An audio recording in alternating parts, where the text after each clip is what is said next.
running up my body. Good for the little dogs, not great for the big dogs. Good girl. So now I'm going to see, and there's actually dog treats on the ground that she's tugging on top of. So I'm going to ask her for behavior. Sit. She look ready?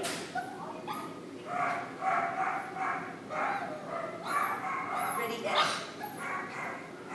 Right, good thing. She's trying to offer it down, right? It's something she's got paid for a lot lately. So not quite ready, because she's old enough to be able to discriminate the verbal. So a lot of chase a mom and tug. Woo! Sit.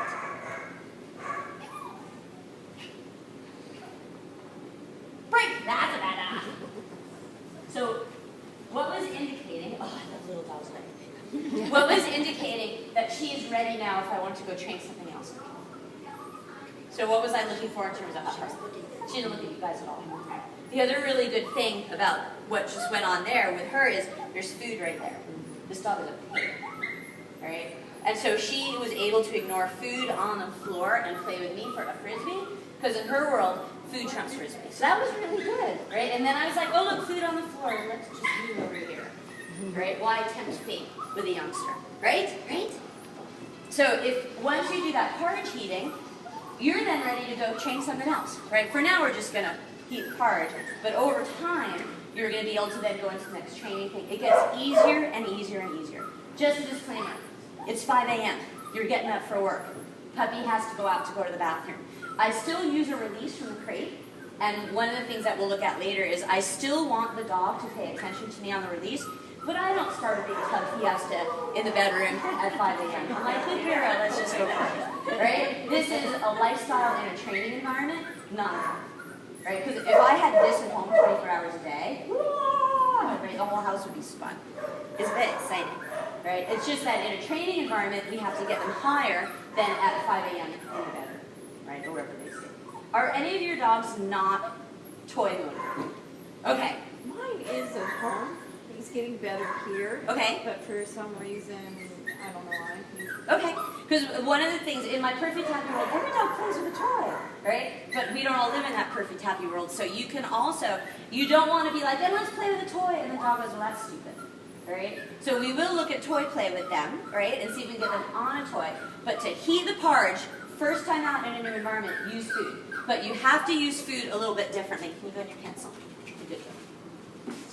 So my food will be ready. Oh, you haven't eaten it. And I'm going to use it the same way I used a toy, which is get a behavior and run and reward, as opposed to what a lot of people do with cookies, which is just feed, right? So it's going to be even more exhausting, but I still want them to get really, really high. You can do it with food. It's not ideal or perfect, but you can totally do it. So let me start it over. Should I start with the toy first? To see if is it a guarantee he'll play with it? Then start with food. Just for this, and we'll get him. We'll ask for toys later. He will. He started playing here, though. Yeah, yesterday we were playing. Okay. Here, which was a big step for him. Then you can try with the highest value toys far away from distractions and see what he says. Right? We don't want to push it with the toy play because there's a couple of us have been in that boat where you must tug, and you and the dog just want to stick a needle in your eye. Right? So this is more about let's get the dog excited to be with you in this environment than you must tug. Right? So I'm going to release her and just use food for this. Break! All of my behaviors are going to be empty-handed. So if I ask for hand touch, woo, good girl, it's going to be without a cookie in the hand. Or the running up my body, yay, good girl. Shh. With Tames on the leash, good girl. Right?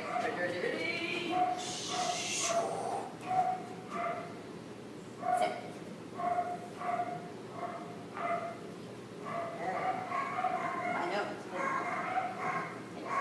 So, she is sneaking cute.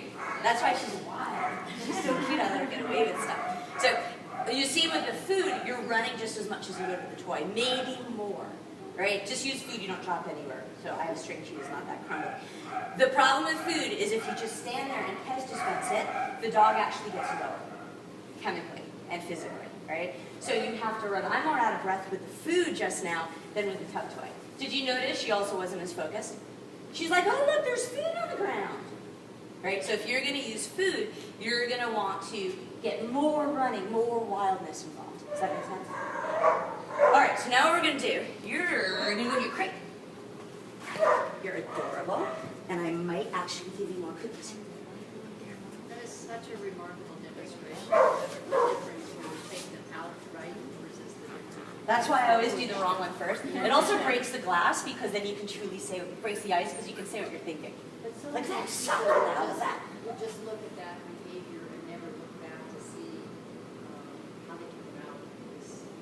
Oh yeah, and she actually is a bad demo dog at this point because she knows, oh, it's a group of people in a semicircle are all standing like this, pay attention, the first time out she's gonna suck, second time out you'll get your toy, third time out you get your cookies. The dog knows, right? She's done this before. If I did it with someone's puppy who's never done it before, and when she was a wee puppy, like the age of your puppies, oh my God, what do those puppies all do? They leave, they all leave. In some way, shape, or form they leave, right? Which is why I did it with my puppy, not yours, because if someone's going to screw your puppy, I'll screw her up, because she's easy to fix at this point, right?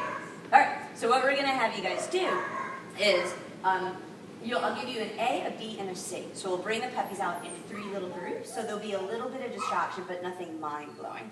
When you go to your puppy's crate, make sure that you are the good mama, where you've got the toy that you're going to use, right? Ready, the leash that you're going to use, everything's set to go, or the cookies, before you release. And then when you're ready, release, run to any spot on the floor you want to be to, doesn't matter to me. Hold the leash, definitely hold the leash, don't be tempted. First time out, there's going to be a lot of excitement in the room. We don't want any puppies sitting on other puppies' skulls. It's just too reinforcing for the puppy that's left. And see if you can heat that porridge up. 3, 4, or 5 behaviors for reward, and then after the 5th one, ask for a sit and see what you got. Does it make sense? Yes? When you were first teaching them to stay in the crate, do you just open the door a little and then shut it as they put their nose out? That's more like the 2nd step. The first step is we counter condition the instinct to leave the crate. So what I do, the first steps of it are open, feed them really quickly in the back of them, and then close the door. Really open, close, open, close. And then when they're less Pavlovian and more able to make a decision, you open, and if they hold the sit, feed close. Right? There is a great, I don't really teach crate games all that much in seminars anymore because there's a fabulous video on the market. Right? And it's cheap. I don't know how much she sells it for. It's Susan Garrett's Crate Games video. At least the initial stages of it have not changed much over the years. And, you know, I don't want to give plugs for other trainers, but it's a good exercise. And Export's in it at 8 weeks old. And he's 8.5 years old. And to give it a plug, he's adorable, right? To give it a plug, he's 8.5 years old. He's competed in some big events, right? Some really high-level events. The dog has never broken a start line stay. No, I have to spit 3 times.